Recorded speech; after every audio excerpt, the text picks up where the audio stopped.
আসসালামু আলাইকুম প্রিয় দিনী ভাই ও বোনেরা, আশা করি আল্লাহর অশেষ রহমতে সবাই ভালো আছেন। জাকাত না দেওয়ার শাস্তি।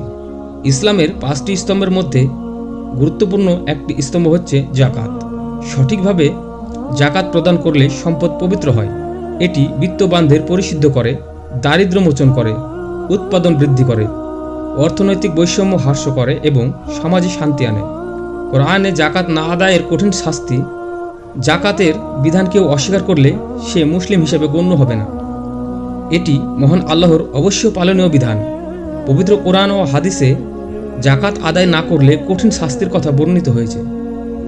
পবিত্র আল কোরআনে মহান আল্লাহ বলেন, এবং যারা সোনা ও রূপা জমা করে রাখে আর তা আল্লাহর রাস্তায় খরচ করে না, আপনি তাদের বেদনাদায়ক আযাবের সুসংবাদ দিন। যেদিন জাহান্নামের আগুন তা গরম করা হবে, অতঃপর তা দিয়ে তাদের কপালে ও পার্শ্বদেশে ও পিঠে সেঁক দেওয়া হবে, আর বলা হবে, এটাই তা যা তোমরা নিজেদের জন্য জমা করে রেখেছিলে। সুতরাং তোমরা যা জমা করেছিলে তার স্বাদ উপভোগ করো। সূরা তাওবা আয়াত 34 থেকে 35। এই আয়াতে জমা করা সোনা ও রূপাকে জাহান্নামের আগুনে উত্তপ্ত করে ললাট ও পার্শ্বদেশ ও পৃষ্ঠদেশ দগ্ধ করে কঠোর শাস্তির কথা উল্লেখ করা হয়েছে। এখানে অবৈধভাবে অর্থ সম্পদ অর্জন করে জমা করা কিংবা বৈধ পন্থায় জমা করেও জাকাত আদায় না করা বা পরিপূর্ণভাবে সব সম্পদের জাকাত আদায় না করাও আযাবের কারণ হিসেবে ধর্তব্য হবে।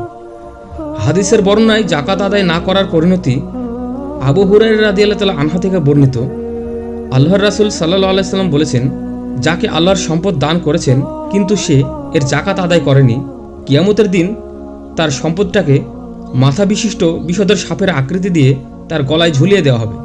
সাপটি তার মুখের দুই পাশে কামড়ে ধরবে আর বলবে, আমি তোমার জমাকৃত সম্পদ। বুখারী হাদিস 1403।